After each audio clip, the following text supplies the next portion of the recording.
இந்த சூப்பரான coconut chicken செய்கிறது எப்படி என்று பார்ப்போம் வாங்க.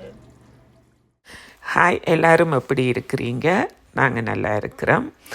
எங்களோட சேனலுக்கு நிறையவே ஹெல்ப் பண்ணி கொண்டு இருக்கிறீங்க. எல்லாருக்கும் ரொம்ப ரொம்ப தேங்க்ஸ். சிக்கன் எடுத்து க்ளீன் பண்ணி வச்சுருக்கிறேன். கடுகு போடுறேன். ஒரு ஸ்பூன், இதால் ஒரு ஸ்பூன் பெருஞ்சீரகம், அளவு சின்ன சீரகம், ஒரு கோகனட் சிக்கன் நல்ல வாசமும் டேஸ்ட் நல்லா இருக்கும். வச்சுக்கிறேன் பைட் சைஸாக. இப்படி 2 கையளவு போடுறேன். நான் நிறைய சிக்கன் செய்கிறபடியாக இவ்வளவு போடுறேன். இது கொஞ்சம் நிறையா நல்லா பொரியத்துக்கும். இது இப்போ கொஞ்சமாக பொரிஞ்சிருக்குது. பெரிய சைஸ் 2 வெங்காயம் எடுத்து வச்சேன்னா நான் அதையும் கட் பண்ணி வச்சு நான் போடுறேன். வெங்காயத்தோட கொஞ்சமாக கருவேப்பிலையும் போட்டு இதை நல்லா வதங்க வரும். இது கொஞ்சம் கூட வந்தபடியாக நான் கொஞ்சம் கூட ஆயில் விட்டு காசு வதங்கிட்டு அதையும் அதோடு ஆட் பண்ணுறேன். அதோட 3 தக்காளி, என்கிட்ட சின்னந்தான் இருந்தது 3 தக்காளி, அதையும் நான் இதுக்குள்ள ஆட் பண்ணுறேன். இதை நல்லாவே வதங்க விடணும். தக்காளி வதங்குறதுக்கு 1 ஸ்பூன் உப்பு போடுறேன்.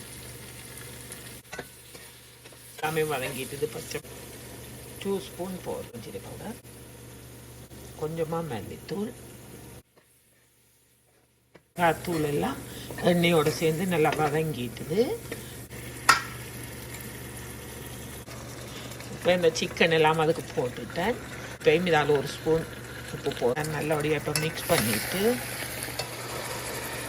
நான் இது நல்லா மிக்ஸ் பண்ணிட்டேன். தண்ணி ஒன்றும் முடியல. இந்த எண்ணெயிலேயே கொஞ்சம் இது வந்து வதங்கட்டுக்கும். நான் கொஞ்சம் திக்கான கறி தான் வைக்க போகிறேன். நான் இப்போ பெருசாக தண்ணி விடையில. முதல் இது வதங்கினோன்னு இப்போ இந்த காட்டுறேன் உங்களுக்கு. சிக்கனில் இருந்து வர தண்ணியே காணும். பாப்பம் எப்படி தண்ணி வருதுன்னு பார்த்து கொஞ்சம் வேணுமெண்டா விடுவேன். நான் உங்களுக்கு காட்டுறேன். கொஞ்சம் ஒரு 5 மினிட்ஸ் இருந்து இப்படியே வதங்கட்டும். இந்த சிக்கனை பார்ப்போம்.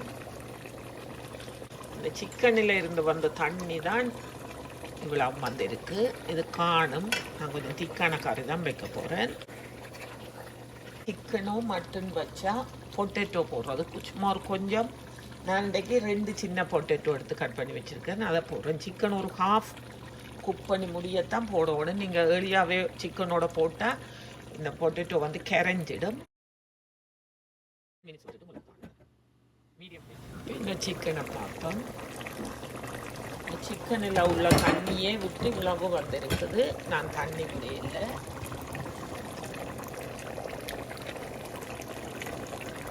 பெருஞ்சீரகம் செய்தது அது ஒரு 2 ஸ்பூன் போடுறேன். இது நிறைய கறி என்னபடியாக.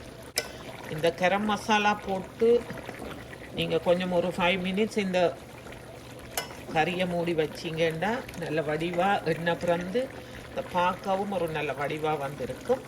இருந்தாலும் ஃபிஷ் கறியை தவிர மற்ற எல்லாத்துக்குமே இந்த கரம் மசாலா போனால் நீங்கள் வீட்டை மேக் பண்ணி நிறைய கருவேப்பிலை, பெருஞ்சீரகம், கொஞ்சம் காடிமம், அந்த கரம் மசாலா ஸ்பைசஸ் எல்லாம் போட்டு வச்சிங்கன்னா அந்த கறி நல்லா திக்காக வரும்.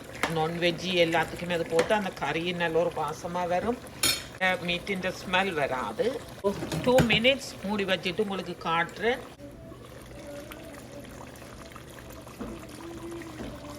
சைட் எல்லாம் பண்ண வந்துட்டுது. இப்போ இது ரெடி ஆகிட்டுது. இப்போ இந்த கறி வந்து நல்லாவே ரெடி ஆகிட்டுது. அதுக்கு கொஞ்சமாக கொத்தமல்லி இலையும் போட்டு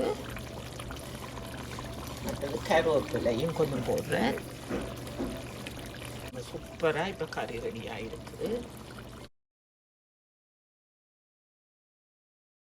மூடி வச்சு ஒரு 5 மினிட்ஸ் இருக்கட்டும். எவ்வளோ நேரம் கொஞ்சம் ஒரு 5-10 மினிட்ஸ் இப்படியே மூடி வச்சுருந்தா அந்த நல்லா கறியெல்லாம் நல்லா எண்ணெய் வந்து நல்லா பார்க்கவும் வடிவாக டேஸ்டாகவும் வரும். நான் காட்டுறேன் உங்களுக்கு. இப்போ இந்த கறி பாருங்க ரெடி ஆகிட்டுது. சூப்பராக ஒரு கோகனட் சிக்கன் ரெடியாக இருக்குது. சூப்பர் டேஸ்டியான கோகனட் சிக்கன் கறி ரெடி ஆகிருக்கு. எங்களோட வீடியோக்கு நிறைய பேர் சப்போர்ட் பண்ணி கொண்டு இருக்கிறீங்க. எல்லாருக்கும் ரொம்ப ரொம்ப தேங்க்ஸ். நான் உங்களை இன்னும் ஒரு வீடியோவில் சந்திக்கிறேன். தேங்க்யூ. நீங்கள் டேஸ்டியான கோகனட் சிக்கனை உங்களோட ஃபேமிலியோட ட்ரை பண்ணி பாருங்க.